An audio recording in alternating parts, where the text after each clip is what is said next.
Now for a stunning new picture on the economy showing those who are unemployed are more likely to go shopping than looking for a job. A different kind of shopping we're talking about. Bureau of Labor Statistics saying just 18% of Americans who are unemployed actually spend their day looking for work. Some 40% are doing some kind of shopping either on the phone, online, or in person. 22% are shopping for items other than food and gas. That's more than 18 million Americans. They make up the 12% real unemployment rate, which accounts for the unemployed and those who have stopped looking for work. Lou Dobbs, host of Lou Dobbs Tonight on the Fox Business Network, here to look at these numbers with me. How are you? Well, I'm good. I'm an optimist now. Excellent. I think Americans would rather have a job than not have a job. Absolutely, and I think most Americans are hesitant to spend that much time shopping. They'd much rather be buying. And when you're unemployed, that's the interesting thing to me among the many in this report. When you talk about this many people shopping, they're not buying, and the instinct is to call that the equivalent of buying. It's not. What are they doing? Well, they're looking, they're shopping, they're spending their time. But they can't be buying, because the other data in this is that people are actually spending less money, and certainly the unemployed, with unassured of an income and likely having a lot less money, are not going to be buying much.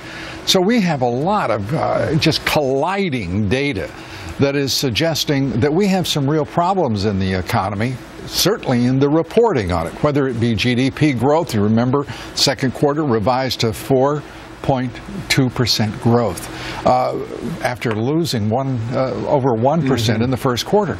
I mean, this is an economy that's not that dramatic. There's a bit of a contradiction here, because personal debt is actually decreasing. But the reason it's decreasing is because people are spending less money. They don't trust this economy. They don't trust business. They don't trust their employer.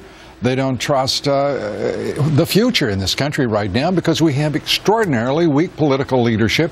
We have weak economic leadership in this country. A couple things here. Food stamps, all-time high. Yep. What, 46.5 million right now across the country? Exactly. And we're looking at, and that has backed off a bit.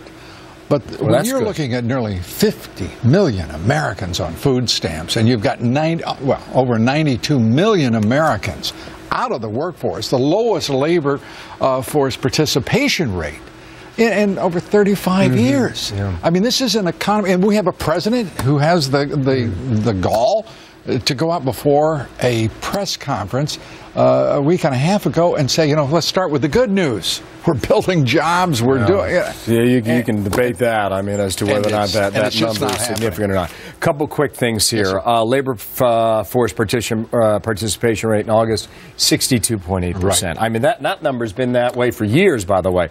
Unemployment rate dipped a bit to 6.1%. August 2014, real unemployment rate, I mentioned this earlier, 12%. All of this ties in for a very significant reason. If you want the economy going, you need the consumer to buy into it, because the American consumer is responsible for 2/3 of our economy. And I don't believe anyone can, in all honesty and pure heart, say to the consumer, go out there and just start buying, irrespective of all your concerns, your anxieties. They should be doing exactly what corporate America is doing, the big businesses in this economy. They're not investing. And to ask the consumer to take on more debt with so much uncertainty, I think is unreasonable. What is reasonable are for those multinationals in particular, but the largest 1,000 corporations, to start investing in this country and creating jobs. But they are not doing it because they are scared to death of this economy and the political leadership. And until we see an outcome in November that assures them that we're going to see a new direction, I don't believe you're going to see a change. 8 weeks away from that election. We'll see what happens then. Strong message. Thank you, Lou. Great to be